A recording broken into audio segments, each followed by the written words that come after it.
Halo semuanya, perkenalkan saya Raditya Zagi Ataya, mahasiswa Sistem dan Teknologi Informasi di Institut Teknologi Bandung dengan NIM 182230086. Pada kesempatan hari ini, saya sangat antusias untuk berbicara mengenai topik yang mungkin sudah sering Anda dengar, namun mungkin belum sepenuhnya kita pahami bersama. Topik apakah itu? Nah, jadi saya akan membahas topik Internet of Things atau sering kita sebut dengan IoT. IoT adalah teknologi yang diam-diam telah mengubah hidup kita dan memengaruhi cara kita hidup, bekerja, serta berinteraksi dengan teknologi. Di era yang serba digital ini, IoT tidak hanya menjadi sekedar istilah teknologi, tetapi juga menjadi bagian dari gaya hidup. Dari perangkat kecil seperti smartwatch hingga mesin besar di industri, semuanya kini bisa saling berbicara atau berkomunikasi melalui internet. Pada kesempatan ini, saya akan membahas IoT secara mendalam, mulai dari definisi, cara kerja, implementasi, tantangan, hingga masa depannya. Saya berharap setelah presentasi ini, kita semua tidak hanya memahami IoT lebih baik, tetapi juga dapat membayangkan bagaimana teknologi ini relevan dalam kehidupan atau dalam pekerjaan kita. Oke, mari kita mulai dengan pertanyaan dasar. Sebenarnya, apa itu Internet of Things atau IoT? Nah, IoT adalah jaringan perangkat fisik yang saling terhubung melalui internet. Perangkat-perangkat ini dilengkapi dengan sensor, perangkat lunak, dan teknologi lainnya yang memungkinkan mereka untuk mengumpulkan, mengirimkan, dan bahkan bertukar data. Ide dasarnya sederhana, menghubungkan berbagai perangkat sehingga mereka dapat bekerja bersama-sama untuk membuat hidup kita, manusia, menjadi lebih nyaman. Nah, di sini ada beberapa contoh IoT. Yang pertama ada smart home device atau rumah pintar ya. Nah, dalam rumah pintar seperti yang kita tahu ada contoh device-nya adalah lampu pintar atau juga termostat. Anda dapat mengontrol lampu dari ponsel Anda atau mengatur suhu ruangan secara otomatis berdasarkan preferensi Anda atau berdasarkan kenyamanan Anda, keinginan Anda. Kemudian yang kedua, wearables. Segala sesuatu yang bisa kita kenakan gitu. Contohnya di sini adalah jam tangan pintar yang mampu memantau aktivitas fisik Anda, seperti jumlah langkah, detak jantung, hingga kualitas tidur Anda. Kemudian yang ketiga, industrial IoT atau IoT dalam pabrik gitu atau dalam dunia industri. Nah, industrial IoT ini menghubungkan mesin-mesin di pabrik untuk meningkatkan efisiensi produksi, mengurangi kesalahan manusia, dan bahkan memprediksi kerusakan sebelum terjadi kerusakan yang besar. Nah, muncul pertanyaan tambahan, mengapa IoT ini penting? Nah, jadi IoT ini penting karena teknologi ini menghadirkan cara baru untuk mengotomatisasi berbagai aspek kehidupan kita, meningkatkan efisiensi, mengurangi biaya, dan menciptakan pengalaman pengguna yang lebih baik. Sebagai contoh nyata, sistem keamanan berbasis IoT seperti CCTV pintar memungkinkan Anda untuk memantau rumah Anda dari mana saja dan kapan saja. Nah, jadi itu merupakan definisi dan urgensi dari IoT itu sendiri. Nah, kemudian kita pastinya penasaran bagaimana IoT ini yang kita lihat sangat canggih dan sangat membantu kehidupan kita dapat bekerja gitu. Jadi kita akan mengulik juga bagaimana cara kerja dari IoT. Ya, setelah memahami apa itu IoT, mari kita lihat bagaimana teknologi ini bekerja. IoT melibatkan 3 langkah utama. Yang pertama adalah sensor dan aktuator. Sensor adalah komponen utama dari IoT. Mereka mengumpulkan data dari lingkungan, seperti suhu, kelembaban, tekanan udara, atau bahkan detak jantung manusia. Aktuator, di sisi lain, memungkinkan perangkat untuk bertindak berdasarkan data tersebut, seperti menyalakan lampu atau membuka pintu otomatis.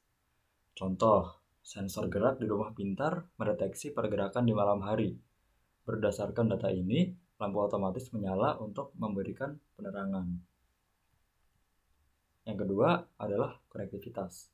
Data yang dikumpulkan oleh sensor dikirim melalui internet ke platform atau ke server cloud.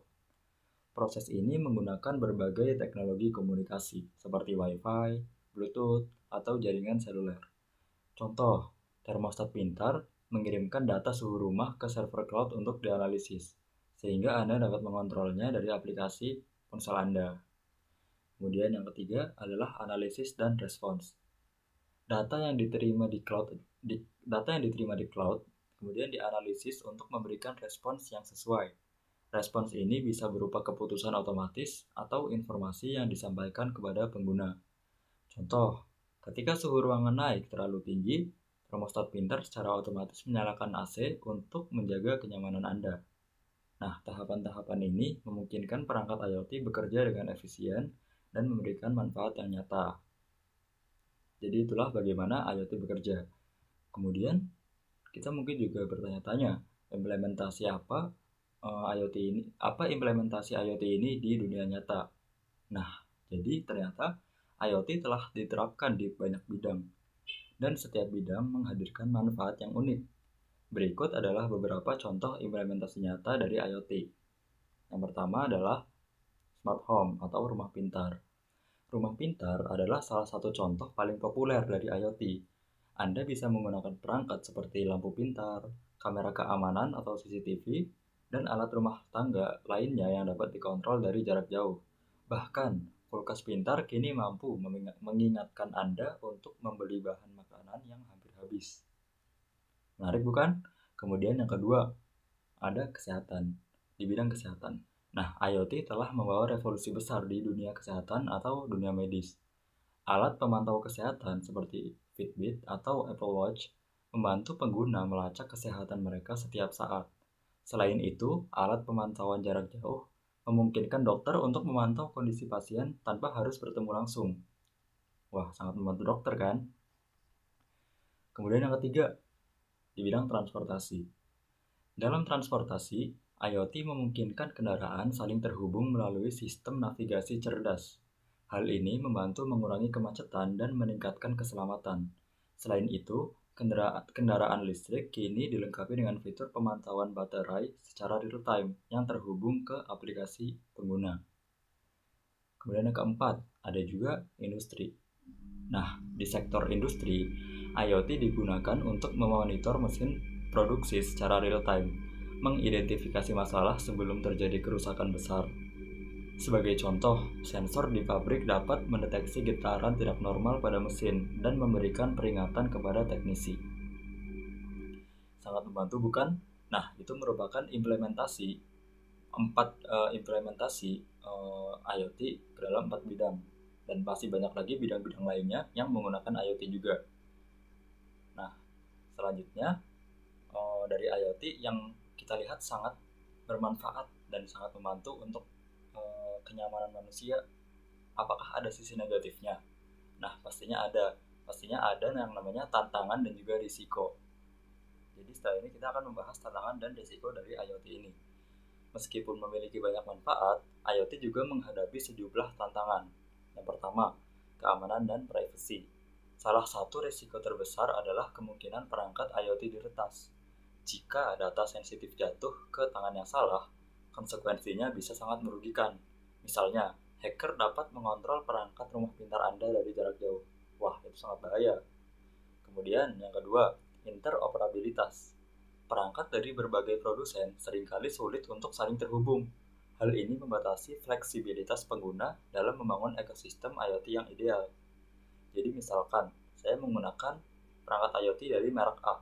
Kemudian, saya juga ingin menggunakan perangkat IoT namun berbeda merek dari merek B. Nah, terkadang tidak semua perangkat IoT dari merek berbeda itu bisa saling terhubung.